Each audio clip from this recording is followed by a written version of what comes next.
Sa ilalim ng international law, ang dating Pangulo, ang kanyang co-accused, ay itinuturing na innocent hanggang mapatunayan na sila ay walang dudang guilty sa crimes against humanity. Sa February 23 na ang confirmation of charges hearing. Dito, pagpapasyahan ng ICC judges kung tutuloy ba sa full trial ang kaso. Ngayon matapos isa publiko ang tanong ngayon ay kung lalabas na ba yung warrant of arrest laban sa mga pinangalan ng co-accused.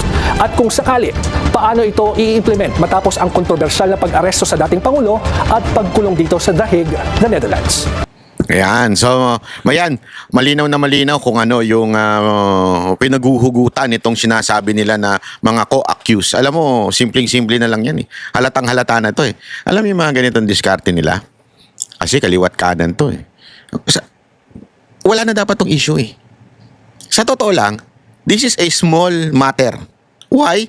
The Supreme Court already issued, di ba? The Supreme Court already issued a parang decision or a reminder or a statement na sinasabi nila kailangan dalhin sa korte, kailangan they can defend themselves pagka nagkaroon ng ganyan bago gawin ng any extradition na gagawin.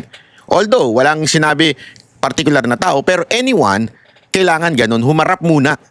Humarap po muna doon sa korte sa Pilipinas. So, ibig sabihin, wala pa naman yung warrant. Bakit pinag-uusapan na ito? Again, tama yung sinabi ni Marcoleta na talagang ito ay mga diversion. Paulit-ulit natin sinasabi yan eh. Bakit? Kasi yung flood control, talagang matinding skandal yan. Yung corruption sa Pilipinas, pag tiningnan mo yung mga report, yung mga survey, pababa tayo ng pababa. Talagang pabagsak tayo ng pabagsak. Yung utang natin pataas ng pataas. 'Di ba? Yung ating bilihin, yung inflation, pataas ng pataas. Kaya nga alam mo, kaya nga nagpunta ang mga tao sa concert ng Sex Bomb. Pero bago po mangyari ang mga ganyang klaseng usapan, ulitin lang po natin mga kababayan, baka naman pwede mag-subscribe na po kayo kasi sa mga nanonood, hindi nakasubscribe. Pero alam nyo nakita ko yung statistics medyo umaangat na po ito. Marami na po ang nanonood na nakasubscribe. Pero kung maaari pa, yung iba pa, yung remaining na nanonood, baka naman pwede hong tayo mag-subscribe. Okay. Ito na nga, pag-usapan na po natin yung... Banat ba yan? Ano na kinaugnay ng Sex Bomb? Pataas ng pataas ang bilihin, pababa ng pababa ang ating bansa. Pataas, pababa ng pababa. Kaya marami pumunta sa show nila eh. Kasi relevant na sila ngayon. Pataas at pababa. Spaghetti. Tapos meron pang spaghetti. Bakit? Kasi yung mga kinukuhang vlogger nila Marcos ay puro mga chupagetting pababa. Inalas mo na yan, banat maya. Last mo na yan. Hindi, totoo naman, di ba? Eto nga, tingnan nyo. Pakinggan nyo itong sinabi ni Marcoleta. Kakasuhan daw ng treason. Hindi. Hindi pala yun ang intro. Ang intro natin ngayon ay yung... ito. Second topic tayo. Etong si Marcoleta at tong si pangalan nito, si Justice Castro. Ay? Carpio pala. Kasi lahat ng Castro, pangit talaga eh. Kaya tuloy nagiging Castro din. Carpio. Tingnan niyo. Panoorin natin. Kakasuhan daw ng treason ni Senador Rodante Marcoleta si dating Supreme Court Senior Associate Justice Antonio Carpio dahil sa isinulat itong desisyon sa isang kaso noong 2011 kaugnay ng teritoryo ng Pilipinas. Sinagot naman siya ng retiradong mahistrado. Nakatutok si Mav Gonzales. Sa kanyang TV show, sinabi ni Senador Rodante Marcoleta na kakasuhan niya ng treason si dating Supreme Court Associate Justice Antonio Carpio. Sabi ng senador, dahil ito sa desisyon aniya ni Carpio na paliitin ang teritoryo ng Pilipinas sa kasong Magallona versus Ermita noong 2011. Sabi ni Marcoleta, pumayag si Carpio sa argumento ng gobyerno na paliitin ang territorial sea natin dahil makakakuhaan niya tayo ng ganansya o advantage sa ating exclusive economic zone. Dagdag ni Marcoleta, sa isinumite ng Pilipinas na Volume 2 o Atlas of Relevant Features sa Arbitral Tribunal, malinaw na hindi raw kasama sa teritoryo natin ang Kalayaan Group of Islands, ang puting bahagi na kamarkang West Philippine Sea. Ang asul na bahagi naman, tinawag na High Seas na bahagi ng karagatang walang may-ari. Nandito sa asul na bahagi ang Pag-asa Island. Base rin aniya sa mapang ito, nasa labas ng teritoryo ng Pilipinas ang iba pang isla sa West Philippine Sea, gaya ng Parola, Kota at Panata. Kaya tanong ni Marcoleta, bakit hindi isinama sa mapa natin yung mga features na okupado ng mga Pilipino? Gobyerno aniya ng Pilipinas ang nagsumiti nito sa tribunal kasama sina Justice Carpio at Maritime Law Expert Attorney J. Batong Bakal. Ngayon daw, siya pa ang hinahamon sa sinabi niyang kung parte ba ng Pilipinas ang Kalayaan Group of Islands o hindi. Giit pa ni Marcoleta, hindi naman niya sinabi na hindi parte ng teritoryo ng Pilipinas ang Kalayaan Group of Islands, pero kailangan daw ng mapa at coordinates nito. Tugon naman ni Justice Carpio, lahat ng first-year law student alam na pwede lang magkaroon ng treason kung nasa gitna ng digmaan ng Pilipinas, alinsunod sa Article 114 ng Revised Penal Code. Yan yung, Dagdag niya, yan yung argument ni Carpio na ang linaw-linaw naman ang sinabi ni Marcoleta. Sinabi niya yun kasi in a way, parang sa paliwanag nga niya, parang ito ay treason dahil doon sa ginawa ninyong mapa na hindi kasama yung mga island na yon, parang yung pinamigay. Yun yung ibig niya sabihin.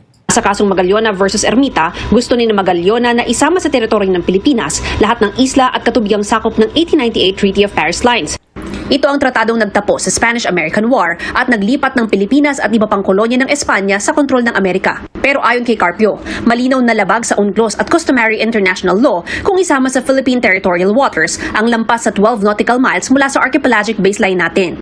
Masasama rin daw rito ang malaking bahagi ng exclusive economic zone at maliit na bahagi ng high seas, bagay na labag din sa UNCLOS. So sinabi nito, palusot niya kasi, kaya hindi daw sinama yung mga island na yun kasi parang hindi pa pwede kasi labas na yan sa atin. O di para mo na rin talagang sinabi. Bakit natin ipinaglalaban ngayon kung sinasabi mo pala na merong decision o merong ganitong pamantayan na bawal isama yun? O edi, sagot mo, tanong mo. Yung pinaglalaban ninyo, sabit. Alam nyo pala O, kaya nga ang sinasabi ni Marcoleta, yun nga yun yun na yung problema. 'Di ba? Yun yung problema. Hindi pa pwede according to etong sine-explain ngayon ni Carpio. Hindi pa pwede. Kaya nga dapat ipaglaban natin yung mapa, bagong mapa. Yun yung sinasabi ni Marcoleta. Mamaya papaliwanag natin 'yan. Itong mahina rin kasi talaga ito Kung kinatigan aniya ng gobyerno sina Magallona, tsak na i-dismiss agad ng arbitral tribunal ang kaso natin dahil magiging kapareho lang natin ang 9-dash line ng China na labag sa UNCLOS at international law. Sabi naman ni dating Senador Francis Tolentino na author at sponsor ng Republic Act 12064 o Philippine Maritime Zones Act, hindi na kailangang gumawa ng mapa ng Pilipinas. Wala po nagre-require sa atin mag-produce ng mapa. Iba po ang mapa. Ang mapa po ay cartographic drawing lang po yun. Ang pinaka-precise po, scientific, ay yung coordinates na na-produce po natin. Yun din. Wala din nga Sang-ayon sa Republic Act 9522 noong 2009. Nakaayon aniya sa UNCLOS lahat ng nilalaman ng Philippine Maritime Zones Act. Nang tanungin Alam mo, ang gulo-gulo nila, no? Iba-iba sila na sinasabi. Ito daw, kesyo meron daw tayong batas. Alam mo, ito ang problema kasi. Yung batas, applicable sa bansa natin. Ang sinasabi nga ni Marcoleta, dapat ibigay na natin yung coordinates doon sa UNCLOS kasi sila yung magdidesisyon doon Ibigay na. Hindi pa pwedeng dito lang. Hindi pa pwedeng kaya nga 'di ba? Bigyan natin ng coordinates hanggang ngayon wala pa. Bakit? Puro tayo paglalaban. Wala namang pinaglalaban talaga. man kung makakatulong ba ang hamon ni Senador Marcoleta na debate. Gugulo lang. They're entitled to Ito panoorin nyo to, napakaganda ng paliwanag ni Marcoleta dito. Ito ngayon ang viral na pinag-uusapan, yung mapa ng West Philippine Sea, dahil si retired Justice Antonio Carpio, sa isang statement, sinabi niya, there's no need to announce coordinate of outer limits of EEC. Na sinagot naman nung maraming mga eksperto, ang sabi niya, mali ka dyan. Dahil dapat alam mo ang boundary, yung limit. Kung hindi, lalagpas ka nga dun sa mga neighbor natin na meron ding teritoryo. So magkakagulo kung susundin natin itong gusto mangyari ni Justice Carpio. Tama, kaya nga pinipilit kong linawin nyo Opo. Ayaw kong mailigaw, ayaw kong mapaglalalangan o madaya ang ating mga kababayan. Hindi ba maganda kung linawin natin kung hanggang saan ang hangganan? Kasi maraming nagsasabi, atin ito, West Philippine Sea. Hindi mo ba nakita? May mga digital billboard dyan sa EDSA? Marami, Oo, isa sa amin, sa Senado, ang naglagay. Oo, bida-bida. Sabi niya, West Philippine Sea, atin ito. Napakamahal ng mga digital advertisements na yun, Nelson. Ngayon, sa pagtatanong ko na yun, bakit mo ako babansagan na traidor? Meron ba ako sinasabing na traidor doon? Hindi mo sinabing sa China ang West Philippines. Wala naman ako sinasabi. Sinasabi ko lang, linawin natin. Oo. Kasi, tingnan mo Nelson, kung tayo lang, alam ba nandito tayo sa studio? Atin ito. Ay, alam naman natin lahat ito. Kasi may mga... Sino bang kokontra dito? Wala kokontra. Okay, ngunit kapag ang pinag-uusapan, ito karagatan, Dagat. na disputed pa ng napakaraming bansa, Oo. paano tayo haharap sa International Tribunal pagdating ng araw? Amin ito. Yun ang sasabihin na natin Kasangkot na sila. Hindi, amin ito. Patunayan nyo, sabi nila. At saka, Sen, ito mahirap talaga. Dito sabi mo, sa studio, atin ito, kita mo kasi yung boundary. Tayo, alam natin. Oo. Tayo kasi domestic. Tayo. Ngayon, pagdating sa labas, Pagdating sa dagat, lalo na. sa dagat, Pag sinabi mo- kaharap na natin ang maraming mga nag-aagin. Hindi lang naman tayo ang claimants Marami tayong claimants. Vietnam, China, Malaysia, Taiwan. Di ba? Oo. Okay.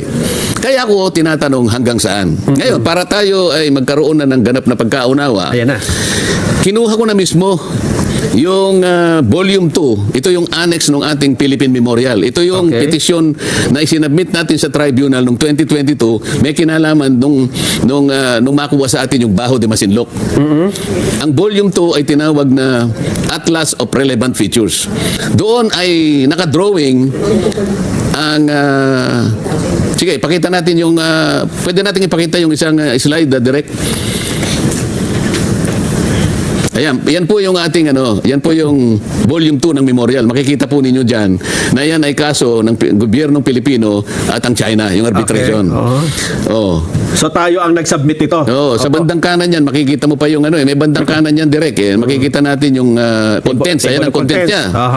Diyan nakalagay, gusto ko lang pakita, ganyang kalawak yung volume 2. Dami. Oo. Yan ang volume 2. Ngayon, ipakita natin yung susunod na Larawan. Ayan. larawan, picture. Ayan. So West Philippine Sea. Yang puti, tingnan ninyong mabuti. Yang puti, nilagyan nila ng markang West Philippine Sea. Okay. Makikita ninyo sa bandang asul, yan po yung tinatawag na high seas. Ang high seas ay bahagi ng karagatan na wala pong may-ari. Ito rin yung international water kung tawagin. Oh, yan ang international waters na kung tawagin ay high High seas. seas, Makikita nyo, merong pula na tinuturo yung Tito Island. Tito Island. Ang Tito Island is Pag-asa sa Pag-asa atin. Island, okay. Occupied natin yan. Opo.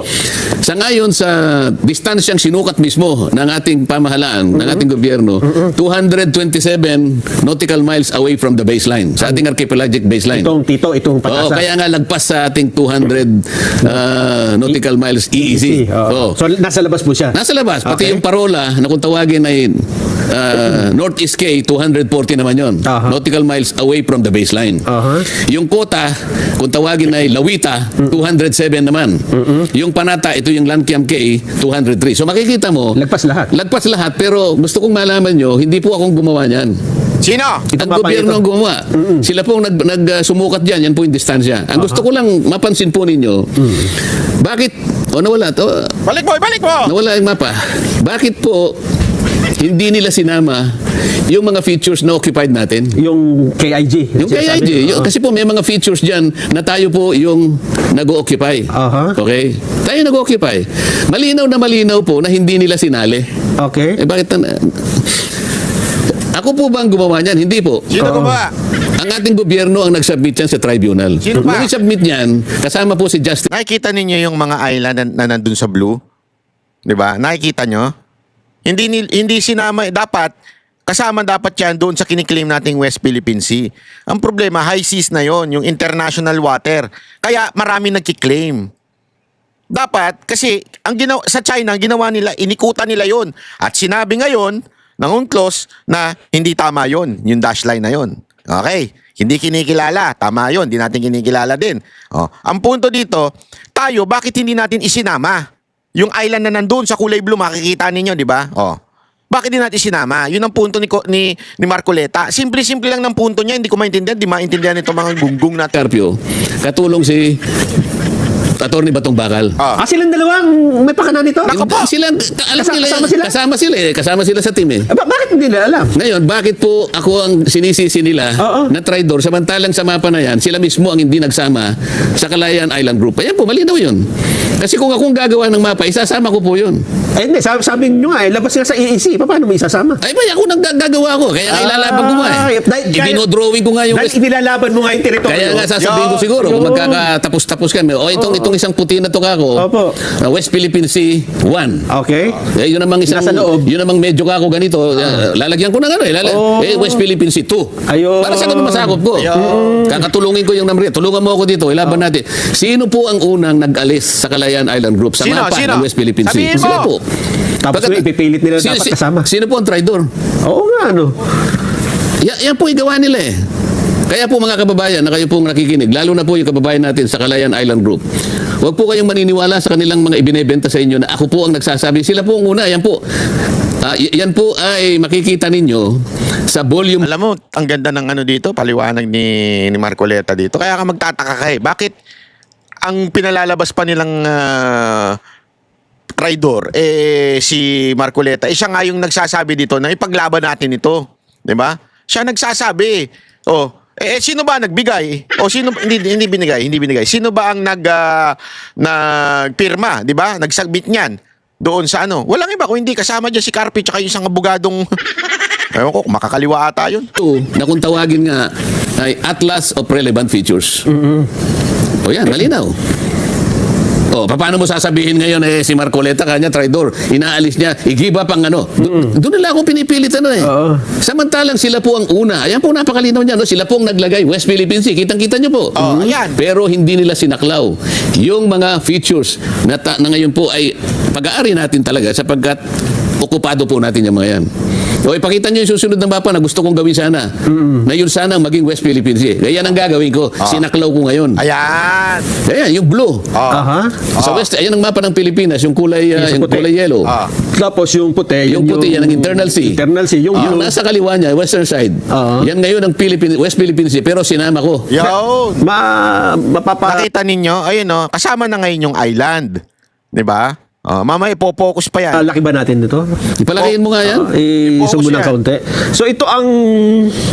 Dapat dapat ganito yung isinabit dapat nila? ganyan ang ginawa nila. Ayun. Ito tong Spratis na sa baba. Oo nga, ano. Kasi makikita mo dyan, masasama pa yung mga malalayo talagang features. Pero kasi dahil meron silang territorial sea, pipilitin ko ang NAMRIA, humanap ka ng malilit na bato para maidugtong natin talaga yan. Oo.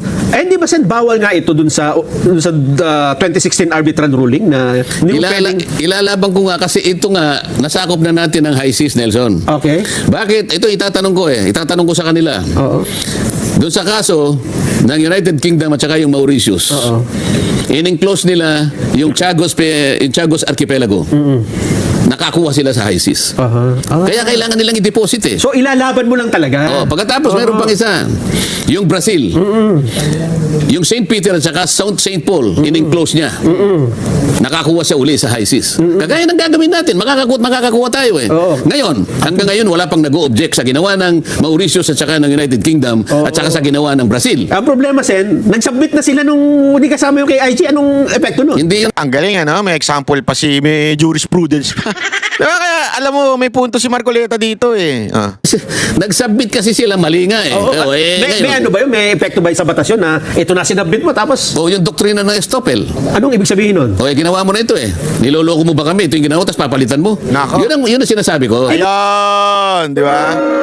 Ayun yun Sabihin Sen, yung ginawa nilang mapa ni Carpio at ni Batong Bakal. Hindi mo sinasabing silang gumawa. Ibig sabihin, yung Kasama sinabit sila nila- nung isubmit nila ito. nagpahina sa ating Ayun. claim. Siguro. Bakit? Yan yung isa. Nagegets ninyo na. So, sino talagang dapat? Kaya nga sinasabi ni Marcoleta na parang nagbitaw siya na treason, parang ganun. Di ba? Alam naman ni Marcoleta na hindi pa pwedeng yun yung ikaso. Kaya lang, sabi niya nga doon sa programa din, sinabi niya yun para ibigyan diin na ikaw ang naging traidor. Hindi ako. Huwag mong baguhin ang istorya. Yung mapa, hindi yan. Yung mapa yan ang gusto ko sanang isinabit nila. Oh, so dapat nung nakita nila yung isasubmit ito, tinutulan dapat nila yon. Gaya ng pagtutol nila sa inyo ngayon. Sana. Oo, tingnan mo. Yung mga sinasabi ko sa yung nagtangka na kumuha ng parte ng HISIS, wala pang nag-object hanggang ngayon. Oh, Maski ang Amerika, hindi nag-object. ganun ba? Oo. So dito, kung may mag-object man, at least yan ang pag-uusapan. So ang tinatanong ko ngayon, sino ba? Sino ang traidor? Oh. Yan po napatunay. Balik nyo yung yung unang mapa. Balik nyo yung unang mapa. Balik nyo. Oo. Ayan. Malinaw na malinaw po dyan. Silang nag-drawing ng West Philippine Sea. Hindi po nila sinama Ang KIG. yung Kalayaan Island Group. Kaya po kayong mga nakatira dyan, alam na po ninyo kung sino ang traidor dyan. Yun, alam nyo na. Alam nyo na ngayon kung sino talaga ang traidor, di ba? Yan yung sinasabi. Alam mo, Carpio, wala kang lusot. Kaya palang ingay-ingay nitong Carpio na to. Hindi nyo napansin? Wala naman siya na eh. Retired ka na dapat eh. Bakit ang ingay-ingay mo? Kasi naman pala, meron naman palang problema doon sa kanyang isinagmit. Nako, kaya, alam mo, kung ako sa'yo talaga, Carpio, tumahimik ka na lang kasi hindi mo alam. Iba mag-aral si Marcoleta, hindi nagsasalita ng walang yung sapat na ebidensya o yung sapat na kaalaman doon sa bagay na sinasabi niya. At pag ito bumitaw, hindi ito yung careless. Alam niyo yung careless na basta lang bumibitaw. Pag ito nagbitaw ng salita, siguradong merong patutunguhan, 'di ba? Merong siyang sabi nga parang backup. Ika nga, meron siyang backup na doon sa kanyang sinasabi. Wala mahina kayo. Kayo, alam ninyo, puro kayo sabit eh. Anyway, ito pa, pag-usapan natin itong sa flood control. Kasi, imantakin mo. Lahat na ng issue sa Pilipinas, pinupukol, except itong flood control. Di ba? Ito, may papakita ko sa inyo dito. Tingnan ninyo. Ang tindi nito. Naglabas ng precautionary hold departure order ang Korte sa Maynila laban kina Senador Jinggoy Estrada, dating Public Works Secretary Manuel Bonoan at 3 iba pa. Sino kaya iba pa? Isipin nyo ito Ang tindi nito. Ang tindi nito. Naglabas sila ng hold departure order even without any case filed yet. Okay, wala pang kasong fina-file wala pa nga eh. Pero naglabas na sila. Ang lakas, di ba? Ang tindi. Pero ito pa mas matindi dyan. Hindi lang yung balita na yan. Wala pa dyan si Bernardo. Mantakin mo, yung kanilang boss na si Bonoan, merong hold departure order. Pero ito si Bernardo, na punot dulo ng pinagbigyan ng pera, walang hold departure order. Alagang-alaga ni Remulla. Lupit mo talaga? Hindi, ang lupit niya talaga eh. Para siyang protektado, bayaning-bayani. Pero kasi tandaan ninyo siya yung pinaka-funnel eh. Ano ibig ko sabihin? Lahat naman nagsasalita, lahat ng mga opisyal nila, ang tinuturo, pupunta lahat sa kanya. Yung pera. At inamin naman din niya. Tapos, tsaka ibibigay doon sa sekretary, tapos kay ganito, kay ganire, kay kung kanino daw niya binigay. Pero ikaw yung pinaka talagang itinuturo. Diba? Lahat ikaw. Bakit ikaw ngayon ang parang bida? Parang ganito lang yan eh. Parang ito yung pinakamatinding analogy dyan eh. Kunwari, ikaw kriminal ka. Ikaw ang kumidnap. Diba? Ikaw ang nanakit. Tapos ikaw ang gumahasa. Diba? Lahat ikaw ang gumawa. Tapos, ikaw pa ngayon ang bayani. Bakit? Ano ginawa mo? Nagturo ka lang ng iba. Yun lang ang ginawa mo. Hindi, siya talaga yun eh. Pero ikaw lahat ang gumawa. Kasi inamin mo naman. Di ba? Parang kung yung ginahasa, para bagang ginahasa mo yung budget eh. Parang ganun ang nangyari. Di ba? Ibig sabihin, dumaan sa'yo eh. Meron kang pag-amin na ito, nagkaroon ka ng pera, dahil dito sa umamin nga siya, paiyak-iyak pa nga siya dun eh. Tapos tinuro niya sino? Si Bonoan, tinuro din niya itong si Revilla. Pero ikaw talaga, yung may salarin. Parang ikaw yung parang gumahasa. Tapos, ikaw pa kayo ng bayani. Naintindihan nyo kung gaano kalala itong nangyayari sa Pilipinas ngayon? Ikaw yung pinakakriminal na nangyari dyan. Ikaw mismo. Kasi umamin ka na eh. Tapos, dahil lang gusto ni Boying may maturong iba, diba? Kaya nga pinapasahan ka nung salaysay. Ilang beses ka daw nagpalit ng sinumpang salaysay. Totoo ba yun? May impormasyon ako, iba't ibang salaysay daw ang Tapos mantakin mo, ikaw yun Tas ikaw na ngayon ang bayani, pagkatas ka magtuturo, pero ikaw ang nag-commit ng crime na yon. In this particular case, doon sa analogy ko, ikaw ang gumahasa. Pero dahil nagturo ka, inutusan niya ako, pero kung gumahasa. Di ba? Ganun eh. Pero hindi, inutusan niya ako. O tanungin ko kayo, halimbawa, si ano, ang pangit nito. Sample lang. O kunwari, si Jay Guevara, siya yung gumahasa. Siya yung naglapastangan. Di ba? Siya lahat ang gumawa ng katarantaduhan. Tapos biglang sasabihin niya, inutos lang sa akin ni Boss Dada eh. Tapos sasabihin nung ano ngayon, sige, tinuro mo si Boss Dadang nag-utos sa'yo na gumahasa. Sige, malaya ka na. State witness ka na. Putang ina. Gago! Remember kasi may pag-amin na siya eh. Kaya nga siya nagsoli ng pera, di ba? Meron siyang sinoli kuno. Ibig sabihin, talagang inamin mo na meron kang kinupit. Pero, ikaw ngayon ang bayani. Nagtuturo ka ng kusino-sino na walang collaborating witness. Wala. Di ba sinasabi nga ni Topacio? Hindi pa pwede yun. Gagawa ka ng crime tapos bigla ka magtuturo tapos pakikinggan ka. Itong gobyerno na ito na supposedly ang hustisya sa Pilipinas, hindi pa pwedeng matanggap yun. So dapat right then and then, wala na kagad probable cause with the probability of conviction. Wala na dapat yun. Bakit? Wala namang iba eh. Siya lang ang nagsabi, si Bernardo lang eh. Wala nang iba. Walang ebidensya. Walang nagko-collaborate sa statement niya. Bakit si Revilla ang pinanagot nyo? Ba't hindi si Bernardo? Hindi ako nagtatanong lang ako Kasi kung ganun ang sitwasyon, medyo malabo naman ata ito. Alam nyo kung bakit? Kailangan nilang ilihis si Bernardo. Because Bernardo knows. Bernardo knows kung sino ang mga nakatanggap. Ngayon, I do not know if there is a deal. Huwag mo nang ituro yung totoong mastermind. Magtuturo ka na lang ng iba. Kami nang bahala sa'yo. Bayani ka. Ay, sa tingin ninyo, sino pa ba yun? Hindi nyo ba napansin? Wala nga siyang kahit na anong sa mga video, parang ang lakas niyan sobra. Hindi nga, yung kinasuan naman din siya, pero hindi dun sa ibang parang walang TV coverage. Talagang ang powerful niya. Dahil may nagbaback up sa kanya na mas mataas talaga para iligtas yung totoong magnanakaw sa gobyerno. Kaya magturo ka na lang ng easy target. Tulad ni Jinggoy, tulad ni Revilla.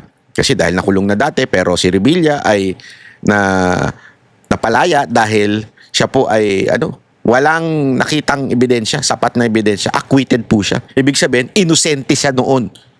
Kaya lang, siyempre, sa itsura ng publiko o optics, mukha siyang may kasalanan. Ganoon naman sa Pilipinas Judgmental tayo Di ba? Iisipin kagad natin, porket ang kawaran, magnanakaw yan, yan. Ganun tayo, di tayo nag-iisip kung ano ba ibig sabihin ng warrant Kasi iba kasi, ang isip kagad, bakit siya hinuli, ba't siya nakakulong? Guilty na siya. Kaya nga may warrant, di ba? Guilty? Hindi. Warrant is just simply saying na you are now under the jurisdiction of a court, of that particular court. Yun lang ibig sabihin ng warrant. Pero hindi ka pa guilty. Bakit nakakulong? Kasi non-bailable yung kanyang tinaas nga eto, sabihin na natin, halimbawa lang, talagang binigyan siya o sinuhulan siya, pwedeng iba ang ikaso sa kanya. Hindi malversation of public funds. Kasi unang-una, wala pa nga yung funds na yun.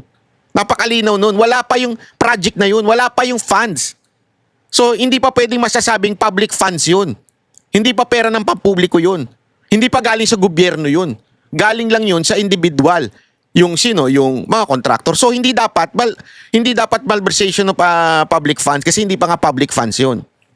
'Di ba? So doon makikita mo talaga yung yung fina-fast track ito kasi ako ang hinala ko talaga. Hinala ko ang gagawin nila, ikukonvict nila ito. Sigurado ako. Demonyo itong gobyerno to Wala sa ulirat tong gobyerno to. Nung panahon na sila ay nagkaroon ng warrant nung panahon ni Pinoy, kahit papaano si Pinoy siguro may konsensya pa. Pero itong gobyerno to, demonyo ito. Nothing is impossible with this government. Babaluktutin at babaluktutin nilang batas. Tingnan mo, ba't nandun si Boying Rimulya sa ombudsman? Bendalo talaga yung ginawa doon. Kaya itong Bendalo Brothers? Di ba? Bendalo yun eh. May kaso, bigla na walang kaso. Bawal na bawal yun para i-hire ka sa ombudsman. Doon pa lang kita mo na kagad yung bending dalo. How much more dito? Nahawak nila lahat. They can bend dalo to convict Revilla para lang quote-unquote may masabing, tingnan nyo na, kahit kaalyado namin, kinukonvict namin. Which is hindi naman talaga nila kaalyado yan si Revilla. Kung kaalyado nila yan, di sana lahat sila pumirma. Yung anak nila ng impeachment ni VP Sara Duterte, hindi nga pumirma. So ano ibig sabihin nun? Talagang hindi sila kaalyado. Nagkataon lang kasi lakas ito si Revilla. Yung kanyang partido, lakas. Alam naman natin, ang lakas. Kasi ganyan yan pag partido, pag nagsama-sama, nag-unify ang mga partido, wala kang choice kung hindi sundan ng partido mo. So sumama lang siya. At saka remember, unit team sila nun Ang kumalas lang naman si VP Sara Duterte. Pero the entire partido na magkakasama noon, magkakasama pa rin. So hindi siya pwedeng basta-basta kakalas. Pero alam natin na lahat ng anak ni Bong Revilla, lahat ng kamag-anak na nasa Congress ay hindi pumirma sa impeachment ni VP Sara Duterte. Kaya ito ang easy target at talaga nga naman, alam mo yun, merong magkakaroon ito ng tama sa unang-una dito sa Cavite. Alam naman natin tong Cavite, kailangan nila Kailangan nilang, kaya nga ngayon, ang tindi ng mga banat sa mga Revilla, yung mga congressman na anak niya. Ang tindi ng banat Bakit? Gusto talaga nilang agawin ng Cavite. Cavite is a vote-rich city. Pag naagaw nila yung malaking percentage sa kanila kasi alam nilang wala na silang panalo At the same time, burado na Remulla dyan sa Cavite, burado na Remulla dyan. Wala na ang tumatayo na lang naman talagang strong dyan. Dahil nga sa kinampihan ng mga Revilla, itong si John Vic at saka itong si Boying. Si Boying nasa ombudsman Si John Vic gusto tumakbong presidente. So wala nang natira. Yung mga may hina nilang anak, na alam naman natin, yung isa pa nga doon, nagkaroon pa ng issue. Di ba? Pero yung kapatid naman ng nasa gobyerno, hindi yung nagkaroon ng issue, yung mga kapatid. Pero dahil doon, hindi sila gusto ng mga taga Cavite. So para magustuhan sila, tatanggalin nila yung mga balakid. Sino? Ang Revilla. Kaya mga kaibigan, mapagmatsyag po tayo dahil itong ginagawa nila ay talagang tinan ninyo, dinadivert nila lahat ng issue doon sa flood control. Tapos may diversion pa within the flood control. Ang tinutulak nila itong mga sila Bong Revilla, si Jinggoy, si Villanueva, yun ang mga tinutulak nila. Aside from that, within merong diversion, may diversion pang mga issue tulad ng ICC, tulad ng kay Marcoleta, yung China, pinalalaki. Di ba? Kaya mga kababayan, magbantay lang tayo at magandang gawin ninyo, i-share ninyo itong video na ito para mamulat. Kasi alam nyo, marami namumulat dito sa video natin, lalo na mga shorts and reels natin. Kaya kung maaari, mag-subscribe na rin din po kayo. Okay? Maraming salamat po. Ako po si Banat Bay. Magkita-kita po ulit.